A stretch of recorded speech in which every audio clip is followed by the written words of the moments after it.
सिद्धि की शादी के बाद वो ससुराल चली जाती है। पीछे रह जाती है भाभी रानी।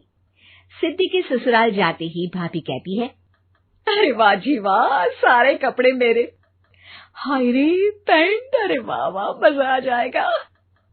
अरे ये सिद्धि की अलमारी के सामने खड़े होकर क्या बड़बड़ा रही है?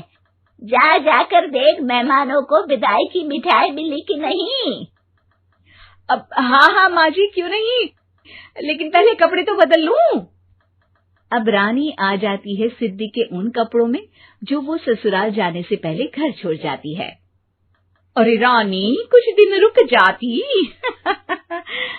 अरे ये तो सिद्धि बिटिया को मैंने ही दिया था, बड़ा ही फबता था उस पर, तुझ पर तो कुछ खास नहीं लग रहा।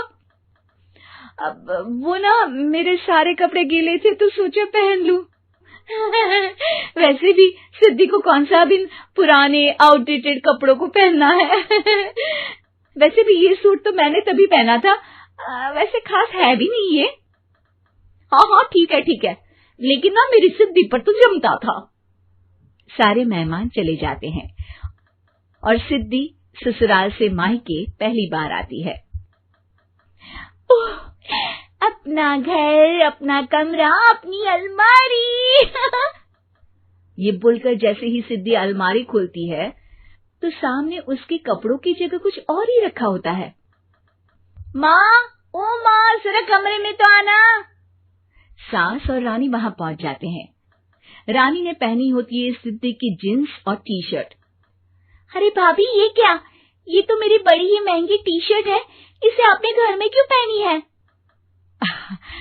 अरे बहुत मिलती है दीदी ये चौक की मार्केट में, 150 में।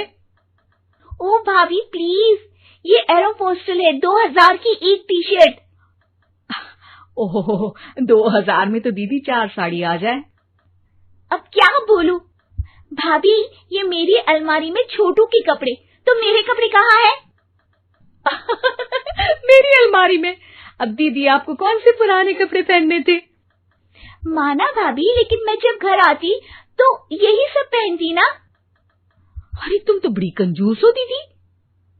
खैर, वक्त आता है जब सिद्धि ससुराल के लिए रवाना हो रही होती है। अरे रानी, अंदर से सिद्धि का गिफ्ट ले आ, लड़की पहली बार ससुराल से मायके आई है। रानी अंदर जाती है और एक सिंपल सी साड़ी लेकर बाहर आ जाती है। ये लीजिए माँ जी। सास बेटी को गिफ्ट देकर ससुराल भेजती है। अगले दिन रानी एक सुंदर सी साड़ी पहनकर सामने आती है।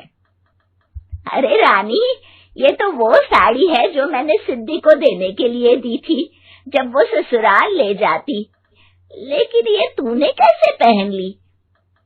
अरे माँ जी, ये साड़ी तो मुझे बहुत पहले से ही पसंद थी, लेकिन चिंता ना करिए, मैंने सिद्धि के लिए भी अच्छी सी साड़ी दी है। हाँ। तभी सिद्धि का फोन आता है। क्या माँ, कुछ अच्छा तो दिया होता ससुराल ले जाने के लिए। अरे पहले दिखा दिया होता। ये चमकते हुए पैकेट में नौकरानी वाली साड़ी मत दिया करो माँ। अरे बेटे, वो तेरी भाभी ने ना गलती से उससे पैकेट बदल गया। हाँ, मैं कल ही तेरे भाई के हाथ से तेरा वाला पैकेट भेज दूंगी। अरे रहने दो माँ, आई एम श्योर भाभी ने अभी वही साड़ी पहनी होगी जो तुमने मेरे लिए रखी थी। तुम तो समझ नहीं पाई उनको। खैर छोड़ो, मैं ज्यादा बोलती अच्छी नहीं लगती, रहने दो, आपको उन्हीं के साथ रहना है, फिर बात करेंगे। सास को रानी पर गुस्सा आ जाता है। वो उसके कमरे में जाती है जहाँ वो शादी का एल्बम देख रही होती है। रानी, मार्केट जाकर एक ऐसी ही साड़ी लेकर आ, कल प्रतीक जाकर सिद्धि के घर दे आएगा। अरे क्यों माँ जी, कितनी साड़ी देनी है दीदी को? यहाँ कोई सेल लगी है क्या? अरे चुप कर, मेरे बेटी के हिस्से की साड़ी खुद पहन ली, अब ज्यादा ज्ञान बांट रही है। एक दिन सिद्धि का फोन आता है। माँ, मेरी सास ने आप सबको खाने पर बुलाया है। सारे लोग सिद्धि के ससुराल पहुँचते हैं। खाना खाकर वो लोग निकल रहे होते हैं कि सिद्धि की सास सभी को गिफ्ट देती है। अरे बहन जी, बेटी के घर का खाना खा लिया, यही बहुत है जो आप ऊपर से गिफ्ट भी दे रही है। अरे बहन जी, आप भी कहाँ इन बातों पर विश्वास कर रही हैं। सास सभी को गिफ्ट देती है, लेकिन रानी को जो साड़ी देती है वो अजीब सी हरे रंग की लाल रंग के बड़ी छाप वाली होती है। अरे छी, ये कौन पहनेगा? सासू माँ को तो जरी वाली इतनी सुंदर, और मेरे लिए ये नौकरानी वाली। अरे भाभी, दरअसल मैं जब भी घर आती थी आप वापसी में ऐसी ही साड़ी देती थी ना, तो माँ ने सोचा कि आपको आपकी पसंद की ही साड़ी क्यों ना दी जाए। बेचारी रानी, बोलती भी तो क्या।